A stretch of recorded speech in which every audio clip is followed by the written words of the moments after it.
Hey everyone, the pups and I are here at a humane society in Boise, Idaho.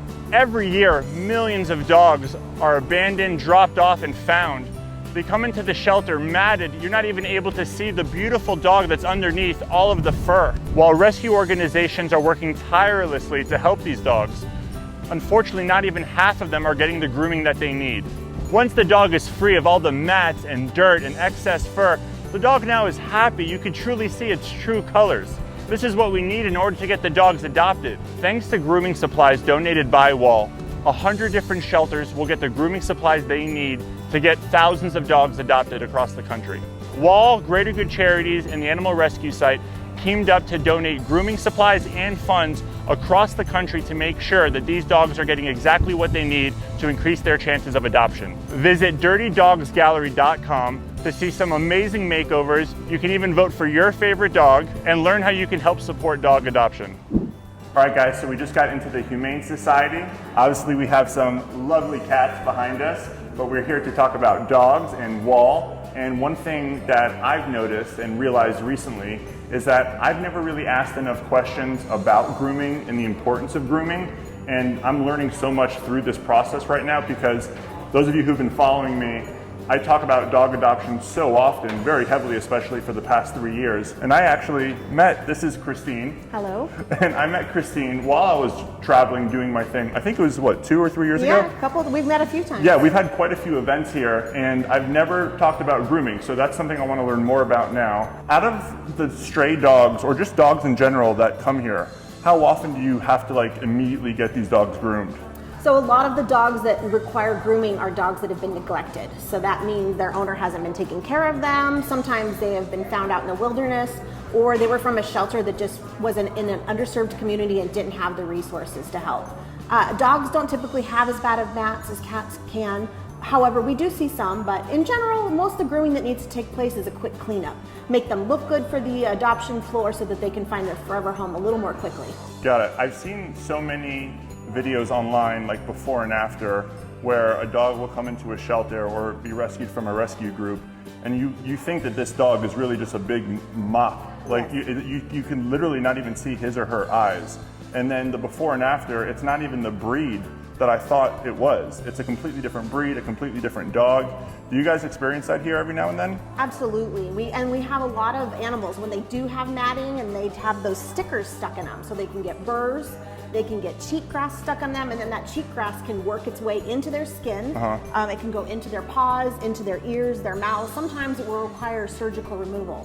So that's why it's really important, if you are a pet owner, to regularly groom your pets, right? Because that's just a regular part of animal maintenance. Yeah, and for rescue, definitely from what I've seen, so many dogs, after they get groomed, I feel like just like humans, after you get a haircut or, you get your hair done, you feel better. It's like, it's a new person. And so many of these dogs, right after they get groomed, they get the zoomies, they're running around, they're all excited, they're lighter, and obviously it increases their chances to get adopted 100%. I mean, it's just a difference in every way. Absolutely, and sometimes they're carrying fecal matter in their mats too, which is unsanitary. So not only are we increasing their chances for adoption, but we're making them healthy before they get adopted, so that when they get to their forever home, they get a really great fresh new start. All right, cool. Well, I know that you know briefly why I'm here, but what I do want to tell you is that while I'm here, WAL is going to be donating a ton of products to help you guys groom your dogs and groom, even if you want to groom cats. But yeah, we're going to drop off, I already have it here, but we're going to give you so many different things from WAL to help you guys out. Well, thank you, Lee, and thank you, WAL. For sure. Can we meet some pups while we're here? Absolutely. So we have a couple lined up that have had some neglected hair, and we're going to go ahead and take a look at them. All right, let's see what we can do. All right. Let's meet some pups. Come on, guys.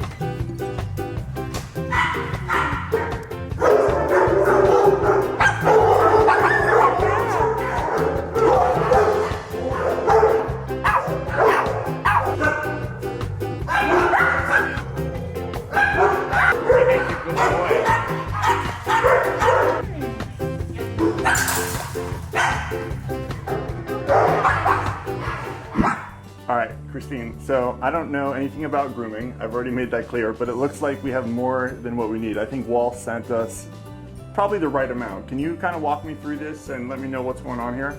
I know the WAL brushes. When I do my own little grooming, I just know about the clippers and the brush. And the comb. So what's all this? So this is a great starter pack for a shelter because a lot of these different shampoos we can use depending on the breed the dog is. Okay. So there's an odor control, that might be someone that came from a hoarding case. There's shed control depending on the fur. I could use the odor control. Yeah. Smells great. So then you have some puppy, and then of course, you know, your oatmeal. So Wall has done a really great job with providing a lot of options so that you can do the best product for the pet.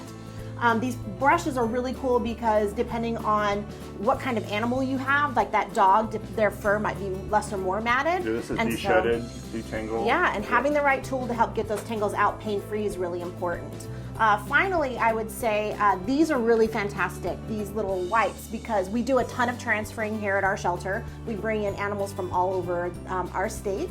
And so we'll have animals that do go potty in their kennel, and sometimes just having a quick cleanup when before we put them into the kennel or after we potty them. This is really nice because no one wants to sit in their own feces. This is like a quick solution type of thing? Absolutely. And then we have a quick drying towel, which is amazing because, you know, some breeds have a lot of fur and will stay wet for a very long time. I really didn't know Wall made stuff like this.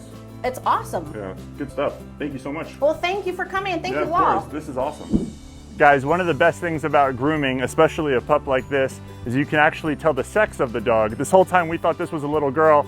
This is a boy. I'm sorry, buddy. His name is Danner. Now he's looking very spiffy and he's ready to go. So basically, here's how this works. The Dirty Dogs contest is up to you. The public votes. You can vote for your favorite dog once a day. Just go to dirtydogsgallery.com. Guys, thank you so much. It is because of people like you, animal lovers, dog lovers, people like you, why we get to do what we do and do what we can to get dogs adopted. Wall, thank you so much for helping these dogs get groomed and all the support that you have shown. We love you. Adopt, don't shop.